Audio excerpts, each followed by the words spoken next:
रेखा माझ्या स्वयंपाकघरात तुमच्या सगळ्यांचं स्वागत करते। आज मी बनवणार आहे बघा मुंबईची फेमस मिठाई अफलातून। त्यासाठी इथं आता मी कढई ठेवली आहे। इथं आता तूप टाकून घेते कढईत।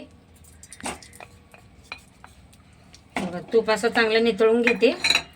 मग याच्यात टाकायचा आपल्याला रवा। इथं अर्धा वाटी रवा घेतलाय मी। रवा कुठला पण घ्या तुम्ही, बारीक जाड असा। हे तूप आपण चांगलं नितळू देऊ। हे बघा तूप पण चांगलं नितळले। आता याच्यात रवा टाकूया आणि रवा आपल्याला कमी गॅसवरच भाजून घ्यायचा चांगला। आणि आपल्याला सतत असं चमच्याने इथं याला मिक्स करत राहायचं, नाहीतर तळाला लागू शकतं। चांगला असं कलर बदलतो आपल्याला भाजून घ्यायचंय। हे बघा 5-6 मिनिटं असं रवा मी भाजून घेतलाय बघा। आता याच्यात टाकायची आपल्याला साखर आणि इथं घेतली मी आता दूध पावडर। आणि आपल्याला रवा चांगला असं मस्त कलर बदलस्तोवर भाजून घ्यायचा। आणि साखर टाकल्याच्या नंतर कसं कलर चेंज होतो रव्याचा पण। आता सतत आपल्याला मिक्स करत राहायचंय। हे बघा हलकसा असा कलर आलेला आहे रव्याला, असा ब्राऊन गोल्डन कलर। आपल्याला अजून चांगला कलर आणायचा आहे। सतत असं चमच्याने आपल्याला हे मिक्स करत राहायचं, नाही तर तळ्याला लागू शकतं। साखर टाकलेली आहे त्याच्यात। हे बघा असं मस्त कलर आलेला आहे। आता याच्यात बघा इथं मी काजू बदाम घेतले, तसे कापा करून घेतलेत। हे पण आपण याच्या संगत भाजून घ्यायचे। बाकी थोडेसे मी असे वरतून टाकणार आहे।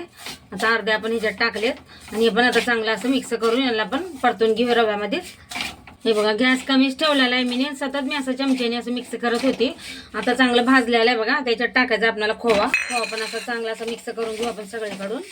आणि मग आपल्याला ह्याच्यात टाकायचं आहे दूध। पहिले आपण हे चांगलं असं मिक्स करून घेऊ। हे बघा इथं दूध घेतले मी, दूध पण टाकूया आणि हे चांगलं असं मिक्स करून घेऊ। आणि याला चांगलं असं आपण कोरडं होस तर आपल्याला हे कमीच गॅसवर चांगलं असं मिक्स करत राहायचं। आता याच्यात इलायची पावडर टाकणार आहे मी, अशी कुटून घेतली आणि सतत आपल्याला आता हे मिक्स करत राहायचंय। हे बघा चांगलं असं मिक्स करून घेतलंय बघा। खोवा पण असं चांगलं असं मिक्स करून घेतलाय मी। आता याला आपल्याला चांगलं असं अजून कोरडं करायचंय आणि मगच आपल्याला प्लेटमध्ये काढून घ्यायचंय बर्फी जमवण्यासाठी। हे बघा मस्त असा कलर आलाय। आणि तसं पण आता प्लेटमध्ये काढू तरी पण असा कलर याला येत राहील, गरम आहे म्हणून। आता मी प्लेटमध्ये काढून घेते। प्लेटला मी तूप लावून घेतले पहिलेच। इथं बघा मी तूप लावून घेतलंय आणि माझ्याकडे अशी चौकन ट्रे नाहीये म्हणून मी अशी थाळी घेतली आहे।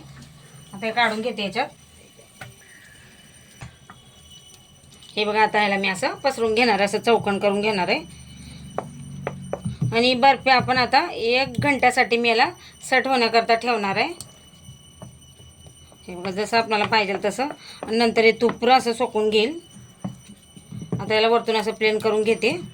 हे बघा असं मस्त असं मी एक साईडने असं चौकनी करून घेतले बघा। आता याच्यावर टाकणार आहे मी ड्रायफ्रूट। इथं काजू बदाम घेतलेले आहेत, हे असे आपण सगळं टाकून देऊया। थोडेसे पिस्ता आणि याला आपल्याला चमचेने असं हे करून घ्यायचंय सगळीकडून असं। आता अजून थोडेसे टाकते मी ड्रायफ्रूट याच्यावर। हे बघा असं सगळं असं टाकून घेते मी आणि चम्मचने असं हे करून घेणार आहे पसरून। आणि 1 तासासाठी आता याला मी ठेवते असं सेट होण्याकरता। हे बघा बर्फी मस्त अशी सेट करून घेतली मी 1 तास 1.5 तास पण ठेवली तरी चालते। आता याला मी कट करून घेते। हे बघा बर्फी कट करून मी प्लेटमध्ये काढून घेतली बघा। मस्त एकदम भारी मुंबईची फेमस अफलातून मिठाई तयार आहे। व्हिडिओ आवडला तर एक लाईक नक्की करा।